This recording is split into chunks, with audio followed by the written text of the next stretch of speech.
Fazendo a comparação das três carteiras, a que investe em fundo imobiliário, a que investe somente em ações e a que investe misto, qual delas tem dado o melhor retorno aqui para o canal? Pensando em 4 meses, pessoal. Qual que você acha? Coloca aí nos comentários e vamos ver se você acerta aqui no final.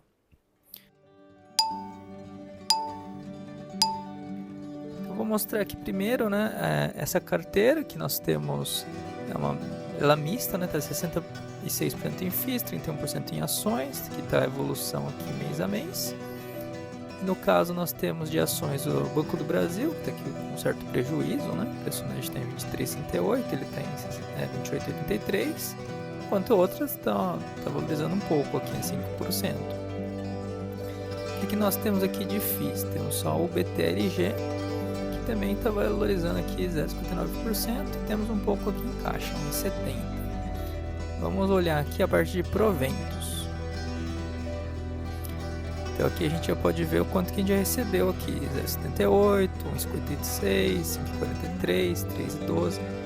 Obviamente, como é uma mescla de ações, ele não é uma coisa que é constante todo mês, porque tem ações que eles pagam trimestral, semestral, por exemplo, do mesmo modo, você pode ver que já tem provisionado aqui 1,65, né? Então, mas não se preocupe, aqui embora que ele mostre total, aqui eu vou descontar esse valor que não recebemos aqui ainda, eu vou mostrar total. Inclusive aqui você pode ver que até pro ano que vem já está provisionado, 2026 em junho e em dezembro também já está provisionado. Tem um gráfico aqui também que é interessante, ó, que ele mostra a comparação com o CDI, com o PCA, né, esses. E aqui ele também mostra detalhadamente, né, por exemplo, lá o BTLG é 63%, o Banco do Brasil é 24%, o CMI é 8%. Vamos agora então olhar como é que está a nossa carteira na de ações. Obviamente que vai estar com prejuízo maior, principalmente por conta do prejuízo do Banco do Brasil, tá? Mas no curto prazo é isso que acontece. Por isso que o investimento no curto prazo, né, em ações não é um dinheiro que você pode pegar e contar, né? Esse é um grande ponto aí, tá? Aqui mostrando aqui os gráficos aqui também, vou mostrar aqui o resumo, né, mostrando o que temos aqui nessa carteira. É bem similar a outra, a única diferença é que ele só tem ações, no caso tem 19 Banco do Brasil aqui, né, e 15 de CEMIG e 6,78 no caixa. Vamos ver aqui os proventos. Eu vou mostrar aqui uma tabela comparativa, né, por exemplo, ó, no mês de abril, maio e julho não recebeu nada, só recebeu 9,27 neste mês, mas já está provisionado lá em dezembro do ano que vem, em junho do ano que vem, em dezembro do ano que vem já tem provisionado valores aí para receber. E vamos agora à nossa carteira de FIIs. O FIIs, o provento principalmente, ele é muito mais regular, né? Você pode ver, ó, 2,78, 2,16, 4,4, 4,82. Ele normalmente é um pouco mais constante no mês a mês, normalmente é um valor mais próximo, tá? Todos os meses, né? Lógico, pode acontecer de às vezes um fundo ele não pagar o aluguel, algum cliente não pagar o aluguel, vai ter uma inadimplência, às vezes pode ser que algum cliente saia, né, que está alugando e demore 1, 2, 3 meses, que é a famosa vacância, para ser alugado novamente. Então existem riscos também, né?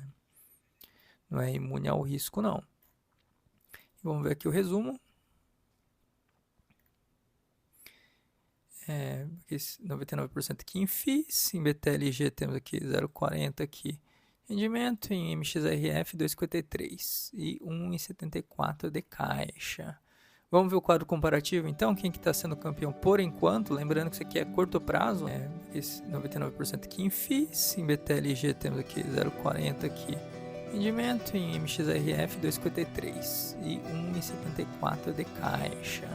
Vamos ver o quadro comparativo então, quem que está sendo campeão por enquanto, lembrando que isso aqui é curto prazo. Vamos lá então, aqui lembrando que a carteira aqui é por 4 meses, não é mesmo? E temos aqui um total investido de 607,20, que nessa carteira que nós estamos fazendo, nós investimos 10% do salário mínimo, que está em 1.518, então é 151,80 por mês. Vezes 4, nós chegamos nesse valor. Então, como é que está a questão de ações? De ações, o dividendo total foi 9,27. voltando aqui, de FIIs foi 11,80 e misto, ou seja, que mescla FIIs e ações, foi 10,89.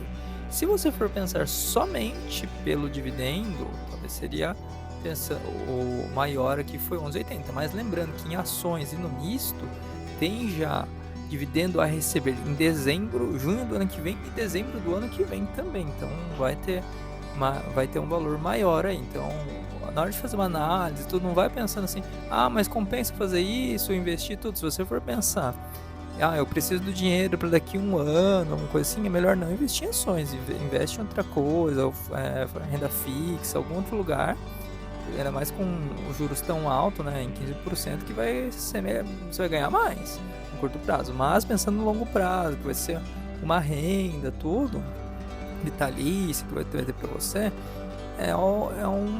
aqui é o investir aposenta, pensando já para uma aposentadoria, né? Mas se fôssemos pensar aqui no curto prazo, quanto que eu teria atualmente se eu fosse lá e vendesse, tá? E lembrando que aqui, no caso de ações, por exemplo, eu ficaria até no prejuízo, exatamente por conta do Banco do Brasil, que está num momento não muito legal. Mas a 607 ficaria o atual com 560,80. Então, mesmo somando o dividendo que eu coloquei aqui, que aí ficaria para 569, vamos supor assim, né? Somando os dois, menos os 607, eu ainda estaria no prejuízo de 37,13. Ok? No caso dos FIIs, eu teria 621,97 se eu fosse vender. E aí mais o dividendo, né? E menos o que eu investi, me sobraria 24,35. Isso já tirando os 15% de venda aqui do fundo imobiliário, tá?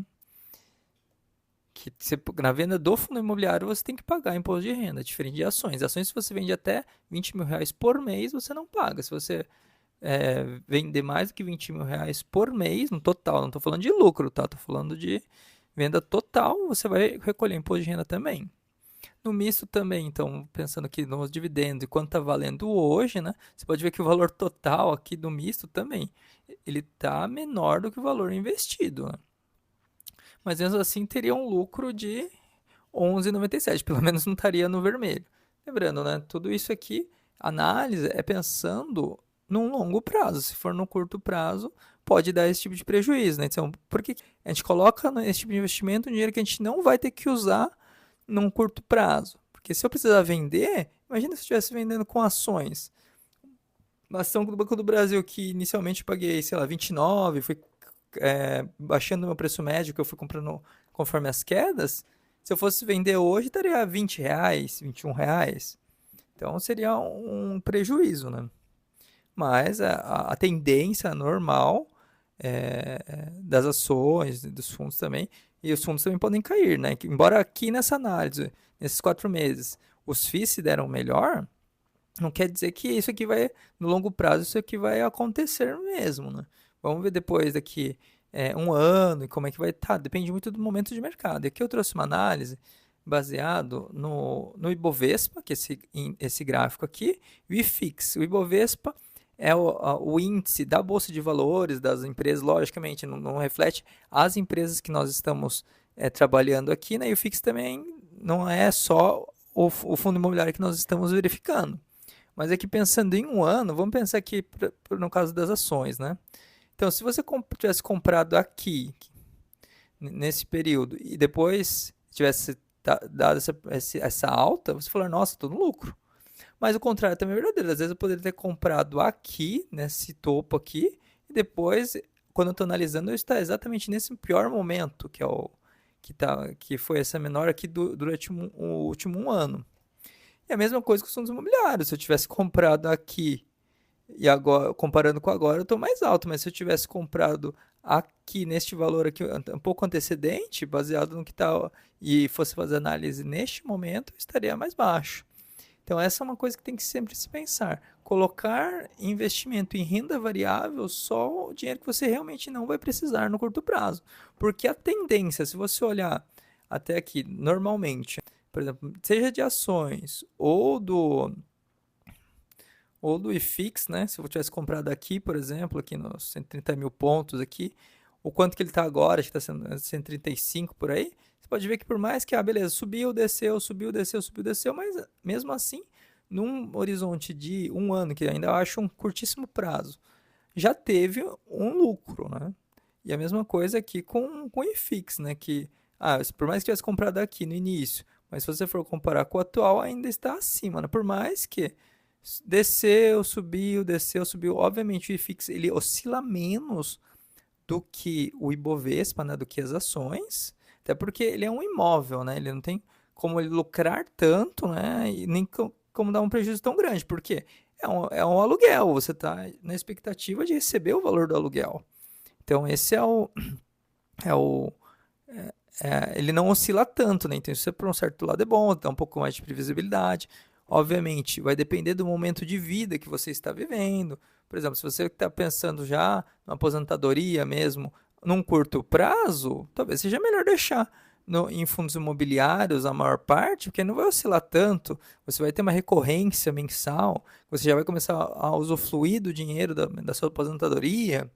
Mas se você já está mais novo e quer alavancar o patrimônio, e aí a empresa, ele tem um poder muito maior, porque às vezes é uma ideia que foi feita, um produto que foi lançado, que pode exponencialmente fazer a empresa crescer e dar muito mais lucro, né? E aí, qual das estratégias você tem adotado? Você tem adotado alguma delas? Tem preferência por alguma delas? Já fez essa análise aqui antes de quanto você ganha, quanto você investe? Se você não investe ainda, coloca aqui, acompanha aqui nossos vídeos, coloca aqui nos comentários qual empresa que você investe ou qual você pensa em investir.